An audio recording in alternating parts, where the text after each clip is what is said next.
I'm sorry, what?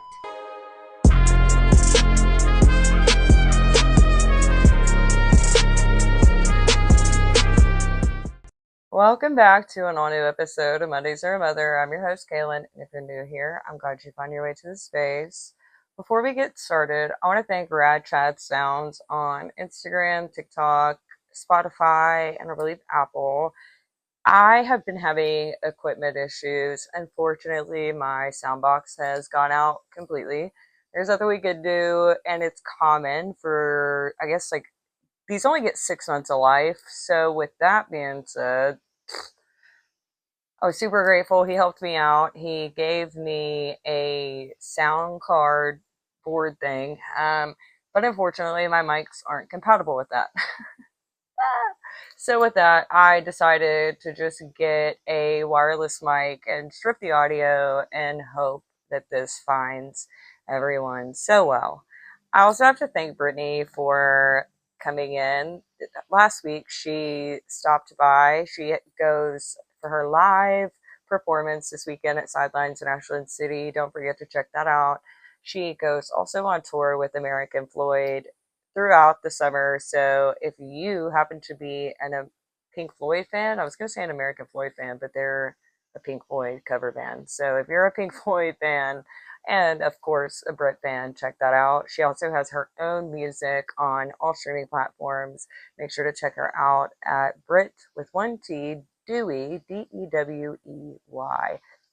Now, let's get into the nitty gritty here. Tons of you have been asking me questions, and this is going to probably be one of my shorter episodes because I am ready to close a few chapters. I'm ready to move on. I've been sorting through the questions, and I'm grateful for them all. But even though I don't have all the answers, what I can say is that getting back in touch with the mystery man a couple weeks ago was a bit of a wound healer, but I have to say that there's no more intention behind this. I do have to strip the character, I have to remove them because I cannot move on. The more that I continue to keep the lore behind it, the more I feel like I've done more than they have to guard me and my heart. I have an understanding that it just is what it is and it forever will be. So, making the decision to close this chapter so I can fucking heal, so I can move on, so I can be at peace.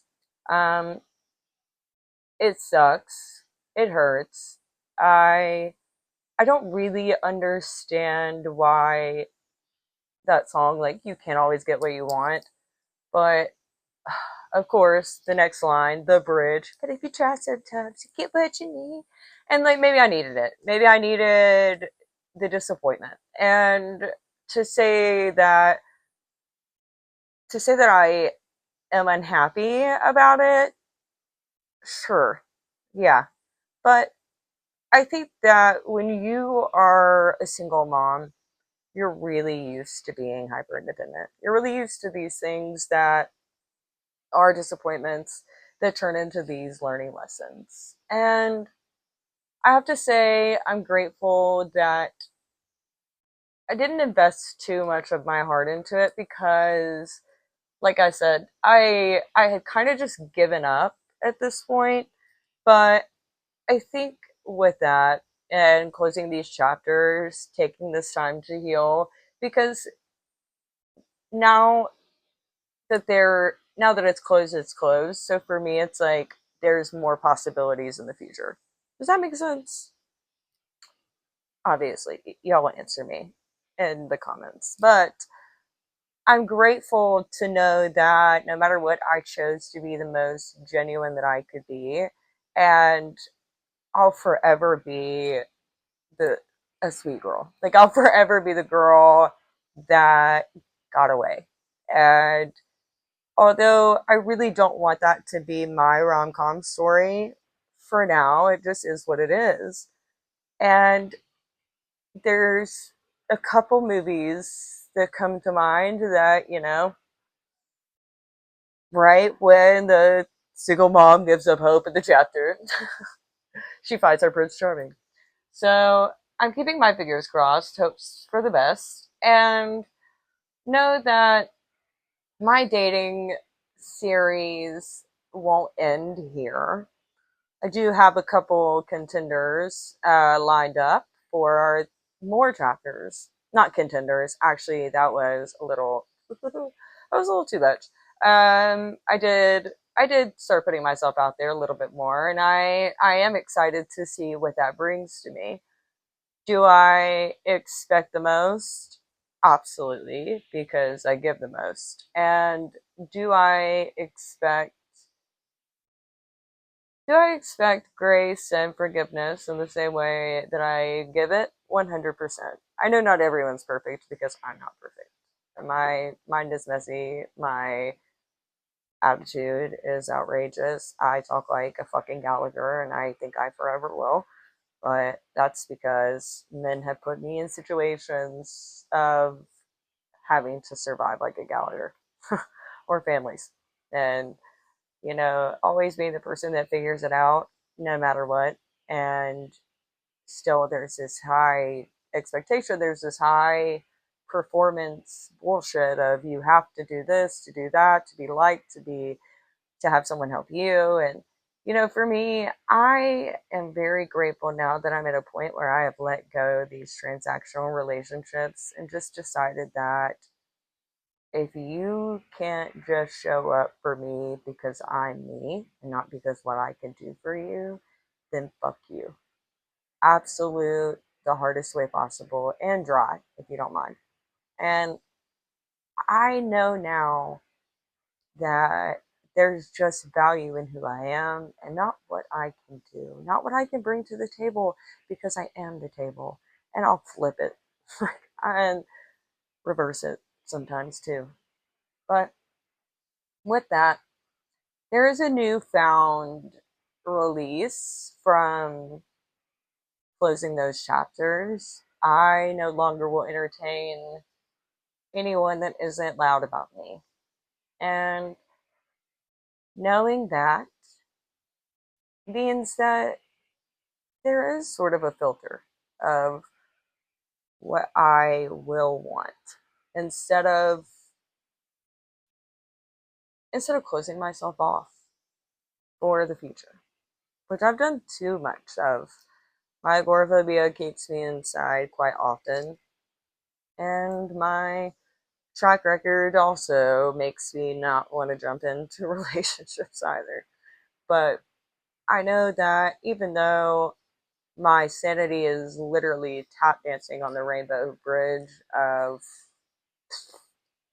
crash and burn, I know that there is no joy greater than what is coming. And I know that I am in my purpose. I know that I've prayed for community, I've prayed for support, and I've prayed for grace. And I've gotten it. Whether it's been in relationships or companionship, family, friends, and new villages, being able to say confidently and loudly that the people in my life are some of the most genuine and incredible people, I can't thank them enough.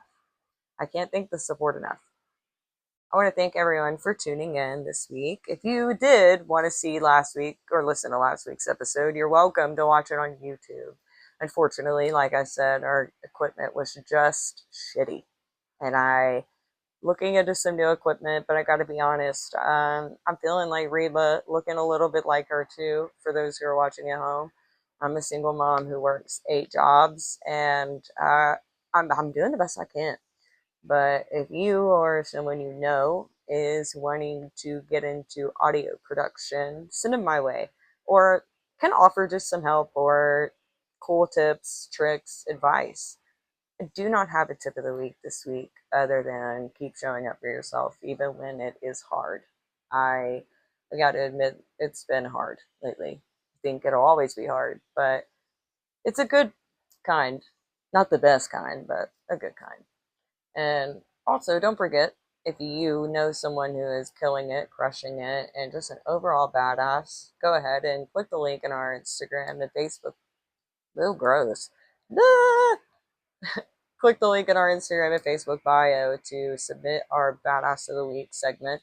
We want to hear from you. Make sure that we get to give them the love that they deserve.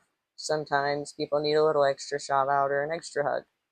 Now, again, I want to thank you all for tuning in this week. If you haven't already, please like us on Facebook, follow us on Instagram and YouTube. You can tune in wherever you get your podcasts now, including Pandora and iHeartRadio. We are live and ready for action there too. Can't wait to see you all next week and hopefully better equipment. Love ya. Bye.